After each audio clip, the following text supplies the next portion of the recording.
There is so much big news out of America now, but perhaps the story with the biggest long-term impact is this. The progressive left has come another step further to their dream of essentially erasing the United States' southern border from the map. And using words like tolerance and compassion and America is a nation of immigrants, like a policeman's billy club to attack anyone who might object. Now, that is, of course, when they are not completely lying about what is going on altogether. What you're looking at right now is what is going on the southern border ever since a Trump-era measure known as Title 42, which allowed the U.S. government to send back migrants on health grounds, thanks COVID, expired Thursday night.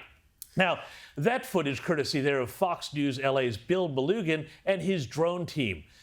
But no one knows how many people will come across in the weeks and months ahead. However, Malugin himself reported that a record-setting 83,000 illegals crossed the border this week alone. That's more than 10,000 a day and equivalent to a full-capacity crowd at a Dallas Cowboys game. Yet, according to the Biden administration and its increasingly beleaguered spokeswoman Karine Jean-Pierre, everyone should move along. There's nothing to see here. At least that's the perception she would like to create. Our message has been very clear for the past couple of weeks, especially as we've been putting this plan together, really for the past 2 years. Yeah, think about that footage we saw there. And does this really look like a plan? I mean, here are scenes yesterday from where a crowd of Haitians was preparing to storm the border into Texas from Reynosa. And here is drone footage from a migrant camp near the U.S.-Mexican border where, according to reports, would-be migrants said they were getting ready to make their move as soon as Title 42 expired at the end of the week. Oh, and this happened at one of the major bridge crossings between Texas and Mexico a little over 48 hours ago.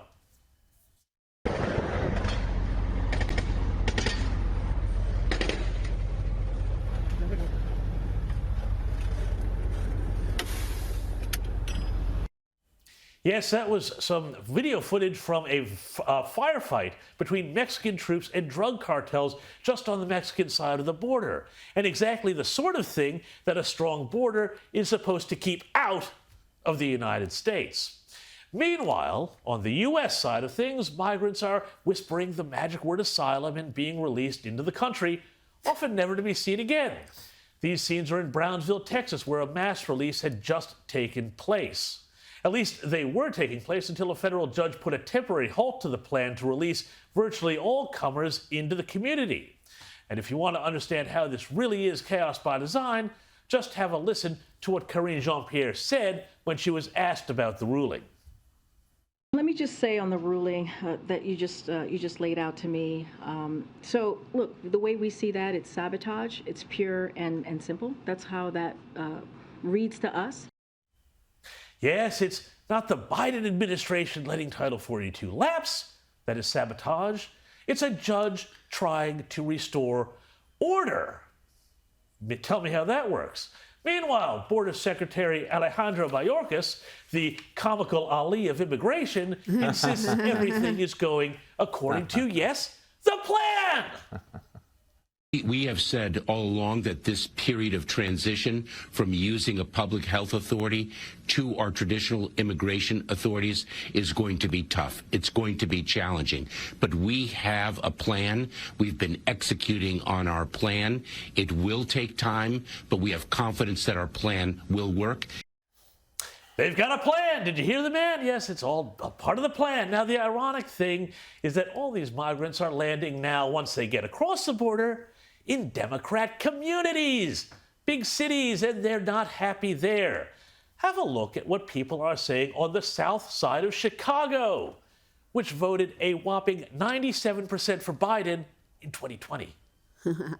These resources that have not come to us, now you want to overly compensate for people who never lived here before, and we need to be taken care of first and foremost before anything else happens here. Right. Yeah.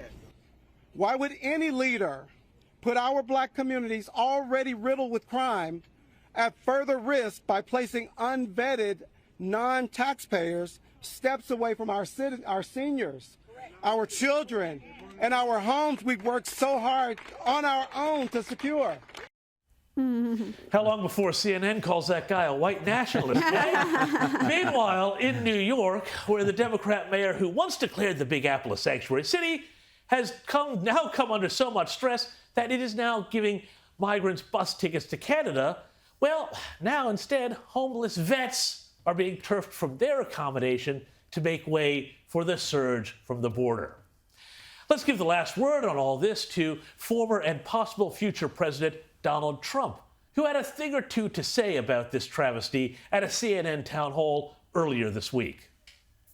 You're going to have millions of people pouring into our country right now at a level that nobody's ever seen before.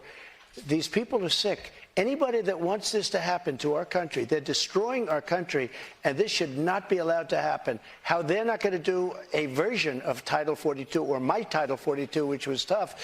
If people are sick and have infectious diseases and lots of other problems, we don't want them being into our country. We have enough problems right now. We have problems like we've never had in the history of our country. But Mr. President, our country the is reason being it's ending destroyed.